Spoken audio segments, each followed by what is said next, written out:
Paralysed হয়ে যাচ্ছে, গুলেনবারি নামক একটি রোগ আমাদের মধ্যে আবার দেখা দিয়েছে। আজকের ভিডিওটা আমার মেইনস্ট্রিম লা এসেনশিয়ালস দর্শকদের জন্য এই গুলেনবারির সতর্কতা নিয়ে। কিছুদিন আগেই আমরা একটা প্যান্ডেমিক সিচুয়েশনের মধ্যে পড়েছিলাম, সেটা হচ্ছে কোভিড। মানুষের মনে সেই ভয়ের রেশ কাটতে না কাটতেই আরেকটা নতুন সিমটম দেখা দিয়েছে আমাদের সমাজে, গুলেনবারি। কি হচ্ছে? এতে প্যারালাইজড হয়ে যাচ্ছে আর তার সাথে সাথে মৃত্যু পর্যন্ত হতে পারে। কি এই গুলেনবারি? কি তার সিমটম? কিভাবে এর থেকে আমরা রক্ষা পেতে পারি? এটা কি ছোঁয়াচে? এইসবই জানাতে আজকের ভিডিও আমার মেইনস্ট্রিম লা এসেনশিয়ালসের দর্শকদের জন্য, যাতে প্রতিটা মানুষ বুঝতে পারেন এবং নিজেরা সতর্ক হতে পারেন। সবসময় বড় বড় ভাষা দিয়ে বোঝালেই যে সবটা বোঝানো যাবে এমনটা নয়। আমি খুব সহজ ভাষাতেই আপনাদেরকে এটা বলতে চাই।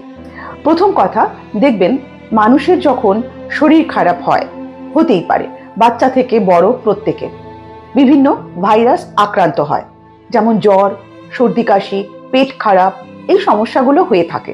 দেখবেন অনেক সময় আমরা ডক্টরের কাছে যাই না, অথচ এই রোগগুলো থেকে আমরা মুক্তি পেয়ে যাই। আমরা বলি ডাক্তার দেখাতে হবে না, আমাদের এমনি কমে যাবে। কেন কেন কমে যায়? কারণ এই যে একটা ভাইরাস যখন আমাদের শরীরের মধ্যে ঢুকছে, সেটা পেট খারাপ হতে পারে, জ্বর হতে পারে, সর্দি কাশি হতে পারে। সেই ভাইরাসটাকে মারতে গেলে আমাদের শরীরের মধ্যেই একটা অ্যান্টিবডি তৈরি হয়। অ্যান্টিবডি কি করে? সেই ভাইরাসটার সঙ্গে ওই ছোট্ট একটা পেট খারাপ, ছোট্ট একটা জ্বর, তার সঙ্গে লড়াই করে আমাদের শরীরকে সুস্থ করে দেয়। কিন্তু এই গুলেনবারি যে সিমটম দেখা যাচ্ছে, এই অ্যান্টিবডি যখন লড়াই করছে সেই ভাইরাসের সঙ্গে, যখন সেই ভাইরাসটা সরে যাচ্ছে, মানে কিওর হয়ে যাচ্ছে, সেই সময় এই অ্যান্টিবডিগুলো এতটাই অ্যাক্টিভ হয়ে যায় না, তখন আমাদের শরীরের বিভিন্ন নার্ভগুলোকে অ্যাটাক করে, বিভিন্ন নার্ভগুলোকে মারতে শুরু করে, নষ্ট করতে শুরু করে।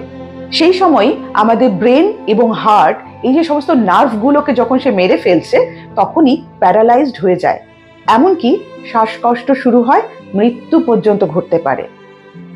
এবারে কথা হচ্ছে যে এই অ্যান্টিবডি যে প্রত্যেকটি মানুষের শরীরেই কি তৈরি তো হয়, কিন্তু প্রতিটি মানুষেরই কি গুলেনবারি হতে পারে?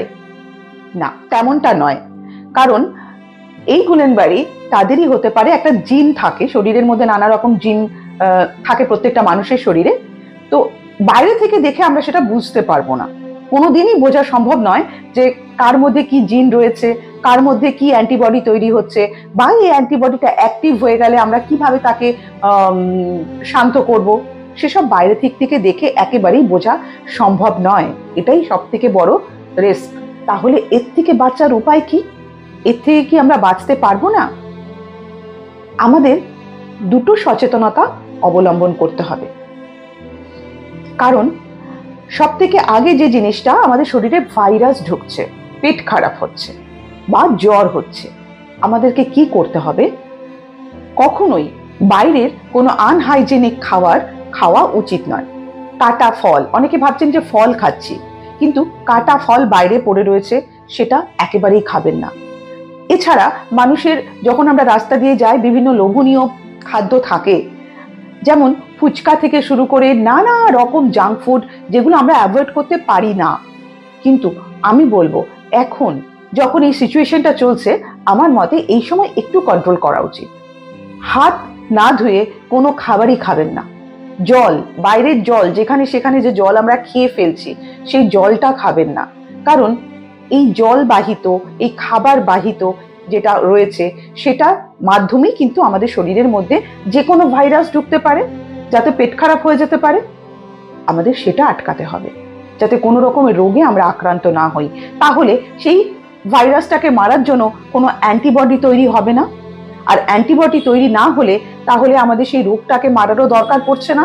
সামান্য পেট খারাপ, সামান্য জ্বর, তাকে মারতে গিয়ে যে অ্যান্টিবডি তৈরি হচ্ছে, আর সেই অ্যান্টিবডি কত বড় একটা ভয়ানক কাণ্ড ঘটিয়ে ফেলছে। তো এখন আমাদেরকে সেই সমস্ত জিনিস থেকে দূরে থাকতে হবে, যাতে শরীরের মধ্যে কোনো রকমই ভাইরাস না প্রবেশ করতে পারে। আবার জ্বর, সর্দি কাশি, এই সময় শীতটা আস্তে আস্তে কমছে, তো বহু মানুষ গরম জামা কাপড় পরবেন না, অথচ কখনো কখনো তারা ফ্যানও চালিয়ে ফেলবেন। এতে গলায় ইনফেকশন হতে পারে, জ্বর সর্দি কাশি হতে পারে, নানা রকম রোগ হতে পারে, সেটা থেকে অ্যাভয়েড করে চলবেন।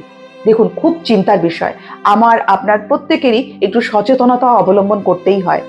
আর দ্বিতীয়টা হচ্ছে, যখন কারোর এই ধরনের জ্বর সর্দি কাশি বা ভাইরাস পেট খারাপ হয়েছে, তাকে 4 সপ্তাহ মানে 1 মাস একটু নজরে নজরে রাখবেন। নিজের হলেও নজরে রাখবেন, অন্যের হলেও নজরে রাখবেন। কি না, শরীরটা ঠিক হয়ে যাবার পর কোনো হাত ঝিনঝিন করছে কিনা, পা ঝিনঝিন করছে কিনা, মাথা ঘুরে যাচ্ছে কিনা। তো নানা রকম এই জিনিসগুলো আমাদেরকে লক্ষ্য রাখতে হবে। শ্বাসকষ্ট হচ্ছে কিনা, যদি এগুলোর কোনো একটা সিমটম আপনার মধ্যে দেখা দেয়, ইমিডিয়েট আমাদের ডক্টরের সঙ্গে কথা বলতে হবে, ডক্টরের কাছে যেতে হবে। নিউরোলজিস্ট হতে পারে, এমডি হতে পারে, যে কোনো ডক্টর। আমাদেরকে ডক্টরের কাছে গিয়ে, ভালো ডক্টরের কাছে গিয়ে যোগাযোগ করতে হবে, দরকার পড়লে চিকিৎসা শুরু করতে হবে।